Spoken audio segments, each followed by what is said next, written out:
Salut, aujourd'hui je vais vous présenter un logiciel que vous connaissez certainement sous la forme d'une appli mobile qui permet de faire des montages vidéo assez dynamiques, c'est CapCut. CapCut, à la base, c'est développé par la même boîte que TikTok et c'est vraiment fait pour ça, pour faire des vidéos dynamiques pour les réseaux sociaux, que ce soit TikTok ou les autres, Instagram et autres. Aujourd'hui, je vais vous présenter ce logiciel, CapCut, mais sous un angle différent, avec sa version ordinateur. C'est un logiciel qui, même s'il est moins connu, existe sur Windows et sur Mac, et il est vraiment génial. Je vais vous montrer dans cette vidéo, en, on va dire 10 minutes, un grand tour des fonctionnalités de CapCut version ordinateur, et vous allez voir que c'est vraiment génial et que ça va certainement remplacer les logiciels plus complexes que vous pouvez utiliser, comme Premiere Pro, Final Cut Pro, ou je sais pas, DaVinci Resolve, des logiciels qui sont plutôt réservés, je dirais, à des vrais monteurs vidéo. Et avec CapCut, on peut faire des choses extraordinaires super rapidement et vraiment super belles. Donc, je vous montre tout de suite sur mon écran. Évidemment, la première chose qu'il faut faire, c'est télécharger le logiciel et l'installer. Là, c'est super rapide. Je vous mets d'ailleurs le lien dans la description. Vous avez juste à cliquer dessus, que vous ayez un Mac ou un PC, ça va être détecté et donc vous pourrez télécharger tout de suite la bonne version en allant ici sur télécharger. Si vous êtes sur Windows, vous pouvez aussi trouver le logiciel sur le Microsoft Store en tapant ici CapCut, voilà. Et l'installer directement depuis le navigateur, depuis le store, vous aurez exactement la même version. Une fois qu'il est installé, on rentre dans le vif du sujet. Voici à quoi ressemble le logiciel. Donc ça, c'est l'écran d'accueil avec en dessous toutes les vidéos déjà faites. Donc moi, je m'en sers beaucoup, comme vous pouvez voir, depuis très longtemps. Donc j'ai plein de vidéos ici, je m'en sers pour plein de choses. Mais si on veut faire simple, on va juste créer un projet, Create Project. Le logiciel se lance. Et on arrive dans son interface qui est, vous le voyez, super limpide, super clair, minimaliste. Et pourtant, on va pouvoir faire plein de choses là-dedans. La première chose qu'on va faire, c'est qu'on va pouvoir importer ce qu'on a à monter. Les rushs vidéo qu'on a tourné avec notre téléphone, une caméra, la webcam, peu importe. Vous allez donc importer ici dans l'écran Import. Alors, soit vous cliquez sur Import et vous allez chercher à la main des rushs vidéo, comme celui-là par exemple. Ou alors, vous vous embêtez pas, vous venez directement comme ça, glisser, hop, des rushs directement dans le logiciel. Et puis, ça fonctionne parfaitement, des images aussi. Et on peut générer directement des choses par IA, ici même. Le petit truc sympa que j'aime bien aussi avec CapCut, c'est qu'on peut directement record, c'est-à-dire enregistrer directement sa webcam et son écran dans l'interface de CapCut. Donc si je tape sur record, il va me demander, si vous avez plusieurs écrans, de choisir l'écran en question. Et puis là, hop, coucou, je suis là. Alors c'est pas la bonne caméra, on va changer. Vous pouvez choisir ici votre micro et votre caméra. Et normalement, tac, voilà, coucou, on peut directement filmer, placer ça. Et en plus, ce sera... si on le demande, record sur deux sources différentes.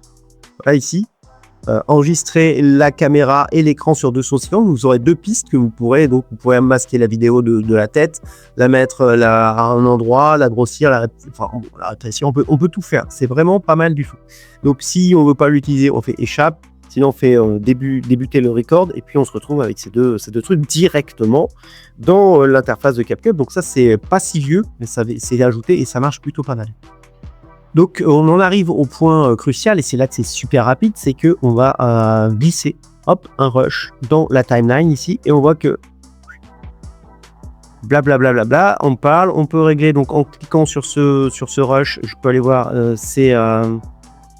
ces paramètres. Alors, il y a pas mal de choses qui sont payantes. Quand vous avez, par exemple, des fonctionnalités sur lesquelles il y a un petit diamant, comme ça, c'est que c'est avec la version Pro. Donc, la version Pro, elle va coûter, on va regarder ça. Voilà. Là, il y a une grosse promo. Donc, 5 € par mois, sinon 159 par an. Et vous allez voir qu'avec tout ce qu'il fait, c'est pas excessif parce que ça peut vraiment remplacer plein d'autres logiciels payants. Cela dit, la version gratuite que je vais vous montrer aujourd'hui permet déjà beaucoup de choses. Donc, qu'est-ce qu'on peut faire? On a notre rush, on a sa taille, hop. On peut régler aussi directement ici avec les petites poignées, hein. Il n'y a pas de problème. La position, il y a à chaque fois la possibilité d'avoir des effets. Alors, je vous montre.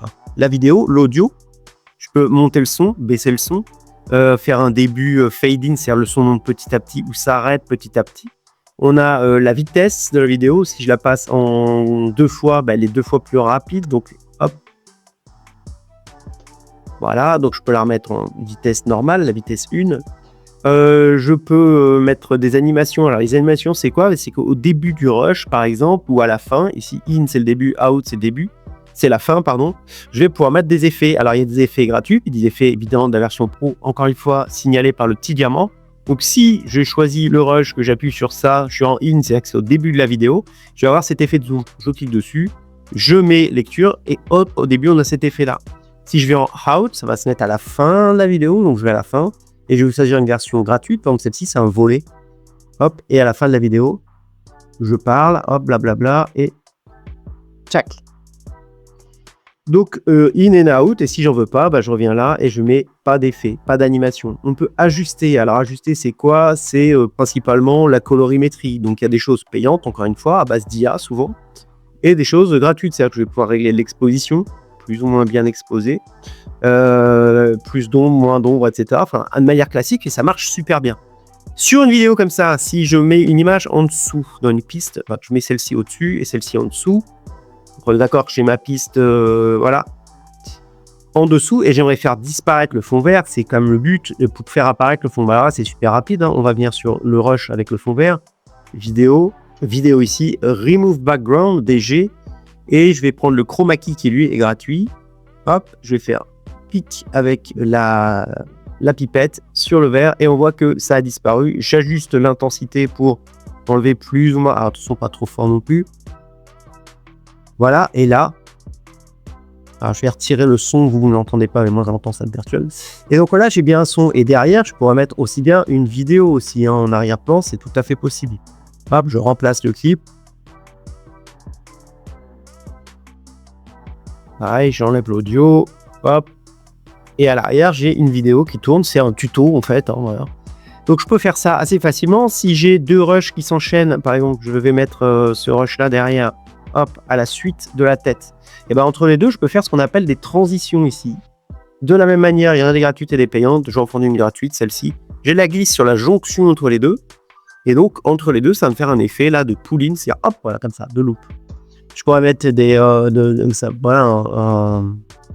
une transition qui part au noir. Donc, ça va faire un dégradé noir. Il y en a plein. Si je veux ajouter un texte, pas de problème. Je vais aller dans le texte. Et puis, je vais aller dans les textes template, par exemple. Et là, j'ai plein d'effets de texte que je peux glisser directement dedans. Alors, je vais essayer d'en prendre un gratuit. Tac. Hop, Shafter 1. Donc, je peux venir ici et écrire, je sais pas, test texte. Pas facile à dire ça, test texte. Et hop, ouais, je peux le mettre où je veux, ces textes. Et quand je passerai dessus, boum. Et là, il y a énormément de templates. À vraiment y aller. Il y en a, mais pour tout le monde. La plupart sont payants, mais même dans les gratuits, on peut trouver son bonheur. Vous avez des stickers. Ça, c'est des espèces de petits gifs animés que vous pouvez mettre pour agrémenter. Voilà, je vais glisser ça pour mettre en évidence un élément sur mon rendu, sur mon image. Donc, je vais faire ça, par exemple, puis je vais dire, regardez, c'est ce qui est entouré sur mon écran. Hop, j'ai une petite animation qui vient entourer quelque chose sur l'écran ici. Il y a des flèches, des cœurs, là, on peut faire les gens pour qu'ils s'abonnent. Il y a plein de choses. C'est vraiment, il faut inspecter, il faut visiter tout ça. Il ne faut pas avoir peur de visiter. Je ne vais pas tous vous les faire parce que ça risque d'être très très long. Des filtres, pareil, gratuits, payants, pour donner une colorimétrie, pour donner des effets, etc. L'ajustement de la vidéo, on l'a vu. Il y a plein de choses à base d'IA qui, là, pour le coup, vont être payants la plupart du temps, hein. Mais si vous avez la version gratuite, vous y aurez pas vraiment accès pour le coup. Donc, il faut vraiment visiter ce qu'il y a là-dedans. Dans audio aussi, c'est pas mal parce que là, on a musique libre de droit. C'est-à-dire que vous glissez et vous faites plus. La musique se glisse ici. Alors là, vous ne l'entendez sûrement pas, mais j'ai une petite musique sympa qui va accompagner mon tuto. Je peux baisser le son. Je peux aussi faire des animations, que ce soit de son, pas aussi que le son parte fort et diminue dans le temps. Je vais dire que à ce moment-là, au début de la vidéo, ici, au début du son, je vais faire une image clé là, boum, sur le volume. Donc, il suffit de cliquer dès que vous avez ce petit curseur de livre. Ça marche pour l'emplacement, pour tous les effets, pour l'échelle, pour tout. Dès que vous avez cette clé d'animation, et ici, je pars de là, je vais un peu plus loin et je vais dire qu'à ce moment-là, bon, c'est beaucoup plus bas. Et on voit qu'il a créé une clé puis une autre clé et il a baissé. Là, je peux zoomer avec ça là, sur la tranche qui m'intéresse. Hop. Et on voit que le son part de cette hauteur et descend jusqu'à aller beaucoup plus petit. On peut tout animer comme ça. C'est vraiment génial. Donc là, je vous ai fait un tour très rapide tour très rapide de la version gratuite, puisque dans la version payante, il y a encore plus de fonctionnalités super intéressantes. Alors, parmi lesquelles, par exemple, vous avez, si vous avez une voix et que votre micro n'est pas de très bonne qualité et qu'il y a un peu de bruit derrière ou autre, vous avez, par exemple, dans le son, normaliser le son, c'est pour qu'il soit égal tout le long. Vous pouvez améliorer la voix, voilà, c'est ça, améliorer la voix. Donc, ça va couper un peu le son et puis mettre en avant votre voix un peu comme s'il y en avait une voix de studio. Ce qu'on peut faire aussi avec Adobe Podcast de manière gratuite, ce que je vous ai montré dans une autre vidéo, cherchez sur la chaîne si vous voulez faire ça, ça améliore grâce à l'IA vos rendus de son en fait, ça fait une voix studio quand même. Bon bref, il y a plein, réduire le bruit, voilà, il y a plein de choses, ça c'est juste pour le son et pour les images, et pareil, j'ai plein de fonctions d'IA qui me permettent d'améliorer mon rendu. Mais déjà avec la version gratuite, ce logiciel tout simple, il permet quoi? Il permet de remplacer des logiciels beaucoup plus complexes comme, je sais pas, avant moi j'utilisais par exemple pour faire ces simples tutos, j'utilisais Premiere Pro. C'est un super logiciel Premiere Pro, mais c'est beaucoup trop complexe et beaucoup trop évolué pour faire ce que je faisais, c'est-à-dire juste des tutos avec des cuts, des transitions, du son, des petits effets, etc. Un logiciel comme CapCut, il fait tout ce dont j'ai besoin et même bien au-delà, et j'ai plus besoin du tout d'aller dans Premiere Pro. Ces logiciels-là, que ce soit Premiere Pro ou les logiciels de montage sur Mac que je connais un peu moins, ils sont plutôt réservés aux gens qui veulent faire du montage vidéo leur métier ou vraiment qui ont une passion très forte là-dedans, parce que si vous voulez juste faire des montages vidéo basiques et même plus que basiques, même des trucs vachement sympas, CapCut c'est le meilleur outil, ne cherchez pas. Si vous voulez plus de détails sur comment on utilise CapCut, j'ai préparé une petite formation plus complète dans le groupe que j'anime.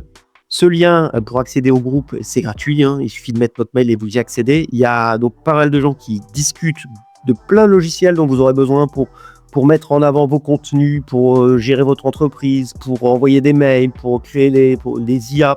Il y a énormément, c'est très varié, il y a énormément de logiciels. Il suffit de rejoindre le groupe et tout est accessible dedans. Donc, je vous mets le lien dans la description et c'est le premier lien en commentaire également. Et puis, je vous retrouve très vite pour un prochain tuto. N'oubliez pas de liker la vidéo parce que c'est ce qui va faire développer ma chaîne et on en a bien besoin. Merci et à la prochaine.